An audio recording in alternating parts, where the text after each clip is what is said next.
Welcome back. One final point before we go. A shocking new report reveals major American charitable foundations have given millions of dollars to Islamic organizations with ties to radical Islam. That's right, American money funneled to groups who pay terrorists to kill Americans and want to bring Sharia law by force to America. The mainstream media won't tell you about this, so we will. We're talking about charitable organizations here in the United States like George Soros Open Society Foundation and the Bill and Melinda Gates Foundation and GE Foundation and the Silicon Valley Community Foundation. An incredible years-long investigation by the Middle East Forum exposes this trail of American money from these so-called charitable organizations going to Islamist front groups posing as moderate Muslim activist organizations right here in the U.S. Now, this money is feeding the ideology that inspires terrorism, like the truck attack in Manhattan, like Saeed Farouk in San Bernardino, Omar Mateen in Orlando, like the attacks at Fort Hood in Chattanooga, like the Boston Marathon bombers or the 9/11 hijackers. The mainstream media doesn't care about who helps pay to spread this poisonous ideology around the world. Why not? More than $5.6 million from George Soros, Bill and Melinda Gates, GE, and Silicon Valley foundations to these 7 Islamic organizations that spew anti-Western, anti-Semitic, homophobic, misogynistic, Islamist rhetoric by giving radical Islamist clerics a pulpit.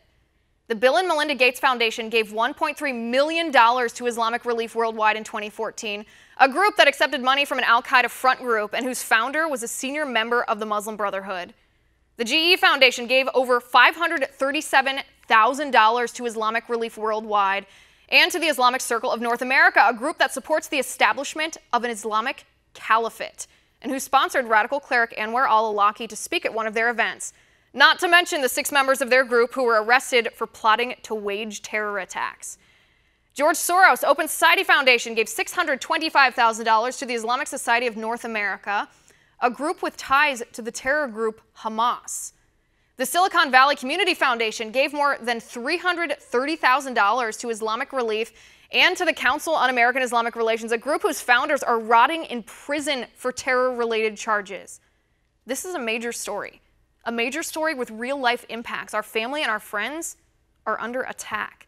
8 people killed in Manhattan, the most recent manifestation of this ugly growth of Islamist terrorism, inspired by radical Islamist propaganda disseminated by Islamist front groups funded by so-called charitable organizations right here in the U.S. Yet the mainstream media and Democrats are so choked by the fear of Islamophobia that they'll refuse to cover or condemn this dangerous money trail, even though the trail is marked with American blood. And that is my final point. You can reach me on Twitter at Liz_Wheeler. If you like the show, please send me an email at oann.com/contact. In the meantime, catch us here tomorrow at 9 p.m. Eastern, and until then, have a good night.